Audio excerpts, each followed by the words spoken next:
Nobody warned you about this. Not your parents, not your teachers, not a single person who claimed to love you ever sat you down and told you the truth about how people actually move through this world. They taught you manners. They taught you honesty. They taught you that if you treat people well, people will treat you well. And then you stepped into the real world and wondered why you kept losing to people who never seemed to play by those rules. Here is what they never told you. The most dangerous form of control has no voice. It does not argue. It does not threaten. It does not even make a sound. The most sophisticated manipulators on earth never need to say a single word to bend another person completely to their will. And you have almost certainly been on the receiving end of it without ever realizing it was happening. That feeling when someone walks into a room and everything subtly shifts. That inexplicable pull toward a person who has given you very little reason to feel it. That hollow sensation after a conversation where nothing overtly wrong was said, but somehow you walked away smaller than you arrived. That was not a coincidence. That was not chemistry. That was architecture. Invisible, deliberate, and precise. This is about the grammar of silent power. And once you understand it, you will never be able to unsee it. There is a concept in behavioral psychology that most people walk past without recognizing its implications. It is called ambient communication. Everything that surrounds a person before they open their mouth, the way they hold their body, the speed at which they move, where their eyes land and how long they stay there, the clothing they choose, or choose not to choose carefully, the amount of space they occupy, and the amount they leave for others. All of it is language. All of it is speaking constantly. The difference between the manipulator and the unaware is that the manipulator knows this, and the unaware does not. Think about the last time you were in a group setting and someone entered late. Some people who enter late apologize with their entire body, shrinking themselves, smiling too wide, scanning the room for permission to exist. Others enter late and somehow the room adjusts to them. No apology offered. No energy of guilt radiating from their chest. They simply arrive, and the space reorganizes itself accordingly. The second person never said a word about being late, but everyone in the room received a clear message about how they see themselves, and more dangerously, how they expect others to see them. That is the first truth. How you move tells people how to feel about you before a single syllable leaves your mouth. The manipulator has mastered this. They have studied, consciously or through years of social predation, exactly what a body at ease communicates versus a body performing ease. And there is a difference. You can feel it, even when you cannot explain it. The performed confidence has a trembling quality underneath, a buzzing urgency that betrays the effort behind it. But real stillness, real slowness, real comfort in one's own frame, that is a different signal entirely. It says, I have nowhere else to be. It says, I am not auditioning for your approval. It says, you are in my world now. Powerful people do not chase attention. Attention chases them. Now, let us go deeper, because this is where it starts to get uncomfortable. One of the most reliable tools in the silent manipulator's arsenal is something so simple it almost feels insulting when you first hear it. It is the withholding of reaction, emotional non-response, the strategic refusal to give someone what they are desperately reaching for, which is confirmation that their words had impact. When you speak and the person listening to you shows nothing, no nod, no flinch, no flicker of agreement or disagreement, something happens inside you. A quiet panic begins to gather. You start to wonder if you spoke clearly enough, if they understood you, if you offended them, if you bored them. And then you begin to do the most dangerous thing possible. You begin to fill the silence with more words, more explanation, more exposure, more of yourself handed over freely in an attempt to generate any response at all. And the whole time, the manipulator is simply waiting, watching, collecting. This is why silence terrifies manipulators to receive, but is their most powerful weapon to deploy. Because silence forces the other person to negotiate with themselves. It removes external data and leaves the target alone with their own anxiety, their own interpretation, their own unraveling. The person who can sit in uncomfortable silence without moving to end it controls the conversation entirely. They always have. Most people do not know this because they have spent their entire lives flinching away from silence, treating it as a failure of communication rather than its most sophisticated form. There is a woman, you may have known someone like her, who almost never raises her voice. She never argues. She never says anything that could be plainly identified as cruel or aggressive. And yet everyone around her lives in a low, persistent state of vigilance. They monitor her expression. They edit themselves before speaking. They watch to see if she seems pleased. And when she is not, they feel it in their bodies without being able to point to a single thing she did wrong. This is the architecture of emotional dominance without evidence. It is perhaps the most sophisticated form of interpersonal control in existence, because the person experiencing it cannot name it. They only know that something is off, that they feel vaguely guilty around this person, that they are always trying harder than they should need to. What this woman has mastered is the signal without the statement.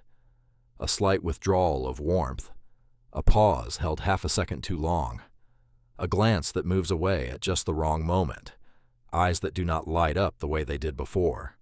None of these things can be confronted. None of them can be quoted back. But all of them deliver a message with surgical precision. You have disappointed me, and I am deciding how to proceed.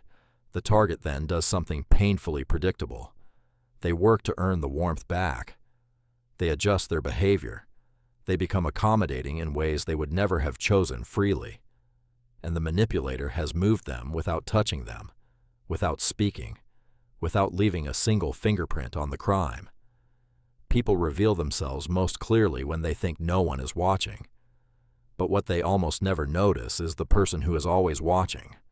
Let us talk about eye contact, because this is one of the places where silent power becomes almost mythological in its impact. Most people use eye contact to connect. They look at you to signal that they are with you, that they are listening, that they are present. This is the average use of a tool. The manipulator uses eye contact differently. They use it to measure. They hold it slightly longer than comfort allows, watching for where you break, what you reveal in the moment before you look away, because the direction in which your eyes move when they finally leave tells them something about what is happening inside you. They use it to dominate. There is a well-documented social phenomenon in which the first person to break eye contact in a confrontation is unconsciously perceived as the lower status individual. The manipulator knows this. They have tested it. They have practiced holding steady when every social instinct screams at them to glance away, to soften the tension, to be kind. They resist that instinct. And in that resistance, they create a gravity field that you begin to orbit without choosing to. They also use the absence of eye contact as a weapon. When someone who normally gives you intense, focused attention suddenly looks past you, looks through you, treats their phone screen as more worthy of their gaze than your face, something shifts inside you. You feel it, a drop in temperature that has nothing to do with the air in the room. And you do not yet know that this coldness was deployed intentionally to make you wonder what you did, to make you reach, to make you work. This is the dark genius of silent manipulation. Every tool cuts in both directions. Too much attention seduces. Too little creates hunger. And the manipulator moves between the two with the precision of someone who has spent years learning exactly how much to give and exactly when to pull it back. Now consider the concept of the strategic exit. It is perhaps the most underestimated power move in all of human social dynamics. In any room, among any group of people, the person who leaves first, who stands, offers a relaxed and unelaborated goodbye, and walks out before the gathering has clearly ended, does something invisible but enormous. They communicate that their time has a value that supersedes the group, that their life is full of things that require their presence. that they are not waiting to be the last one standing, hoping to squeeze a few more minutes of connection out of an evening. Most people stay too long, at parties, at dinners, in relationships, in conversations that stopped serving them 30 minutes ago. They stay because leaving feels like a statement, like aggression, like rejection, and in their staying, they grant the room authority over their own time. The manipulator leaves when they choose to leave, and the room feels it.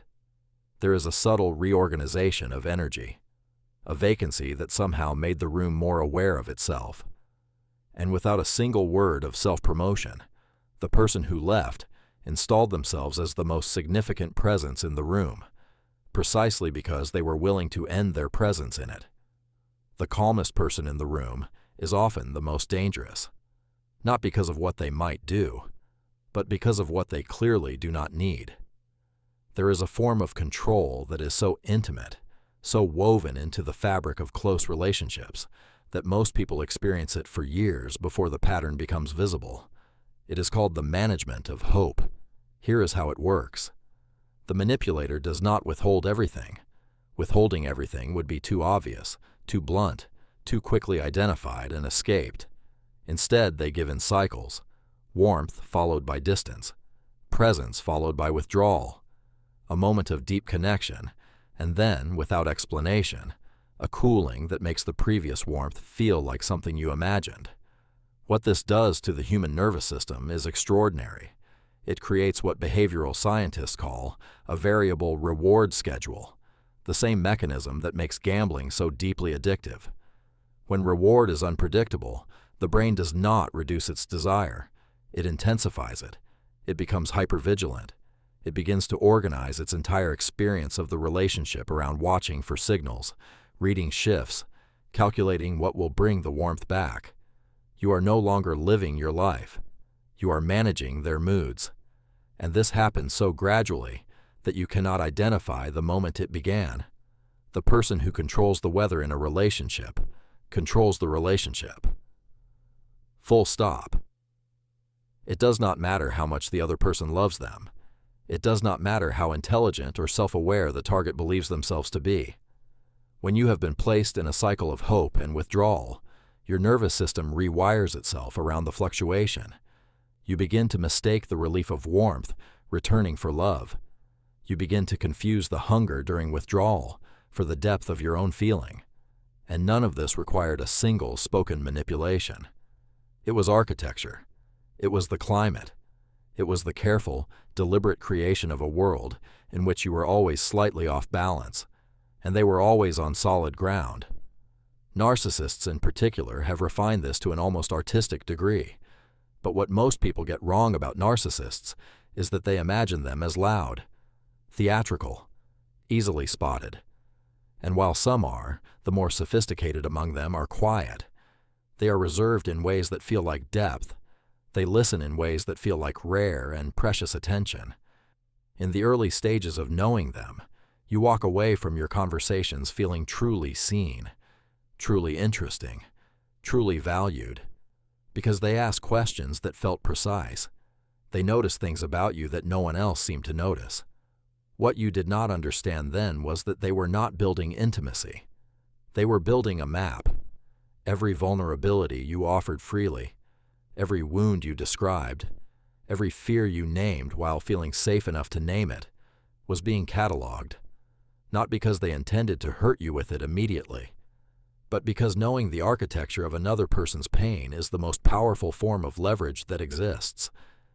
When the warmth later cools, when the attention withdraws, you do not know how to navigate what comes next, because the person who now has the power to devastate you is the same person who made you feel the safest you had felt in years. This is not an accident. This is design. Information is not neutral in the hands of a manipulator. Every truth you offer is a key to a door you may not be ready to have opened against you. Let us speak about the social environment the manipulator creates around themselves, because this layer of the architecture is almost never discussed. They rarely act alone, not because they are afraid to, but because surrounding yourself with people who reflect you back in a particular way creates a social reality that others have to navigate. If every person in a group treats someone with deference, a new person entering that group absorbs that signal. They do not have the data to contradict it.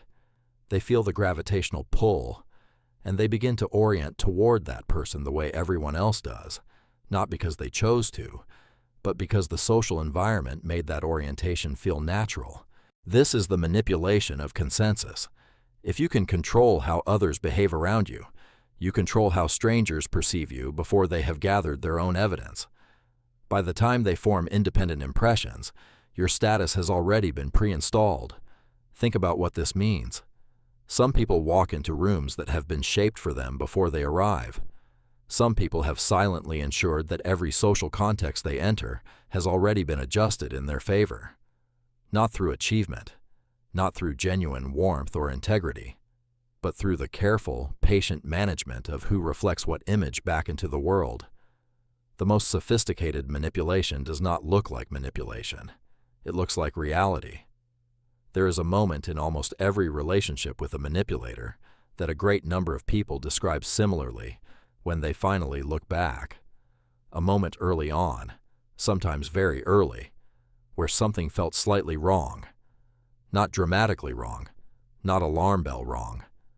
Just a faint dissonance, a word used in a strange way, a reaction that was a half-degree off from what you expected, a flicker of something behind the eyes that the face did not acknowledge, and then the moment passed, and they smiled, and you told yourself you were being paranoid. You did not want to be the kind of person who judged others unfairly. You did not want to be cold. You silenced the part of you that knew.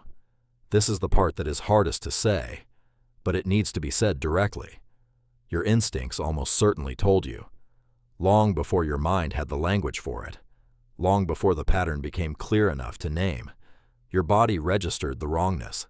You felt it, and you talked yourself out of it, because the cost of being wrong felt socially higher than the cost of staying. This is one of the most reliably exploited features of human socialization. We have been conditioned to override our instinctive readings of others in the name of fairness and benefit of the doubt. And this conditioning, which was meant to make us better, more generous people, becomes a weapon in the hands of those who know how to exploit it. The body knows, before the language arrives, before the evidence accumulates, before the story becomes undeniable. The body knows, and the single most dangerous habit most people carry is the habit of arguing themselves out of what their body is already certain of. This is where the empowered response begins, not with confrontation, not with exposure, not with the urgent need to tell others what you have seen, with stillness. When you begin to understand the grammar of silent power, you realize that the response to it is not more noise. It is the mastery of the same language, and the first word in that language is simply this. You stop performing for the audience that does not deserve your performance.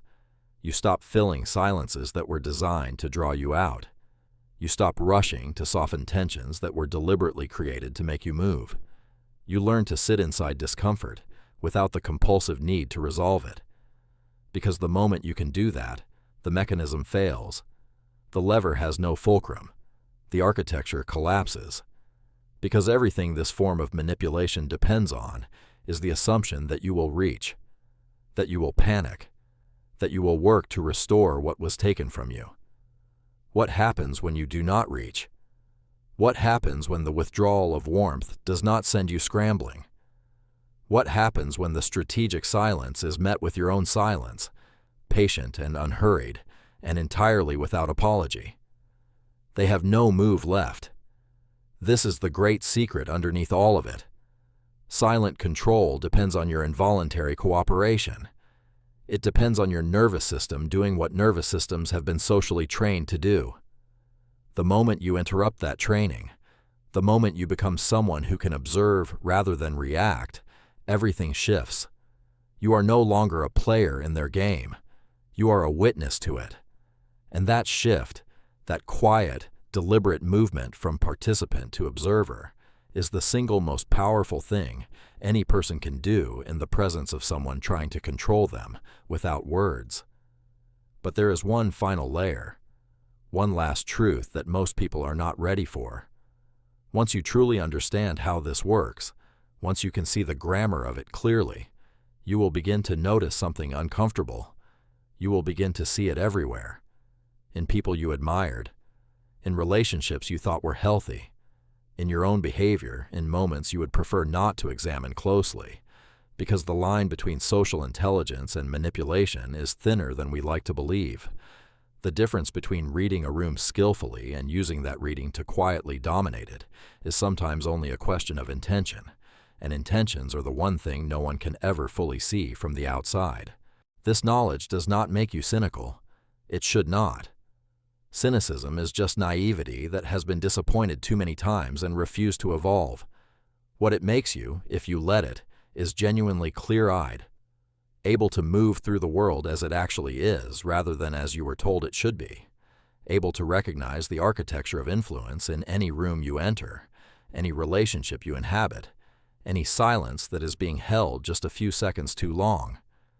You cannot unsee this, and perhaps that is the most important line of all, because once you know that every room has a grammar, that every silence is a word, that the most powerful forces at work between human beings almost never announce themselves, you stop being a person things happen to. You become a person who watches, who waits, who moves with intention and receives information before deciding whether to react. And there is something quietly devastating about a person who cannot be read, who does not perform discomfort, who meets every subtle power move with the warm, patient blankness of someone who sees it for exactly what it is.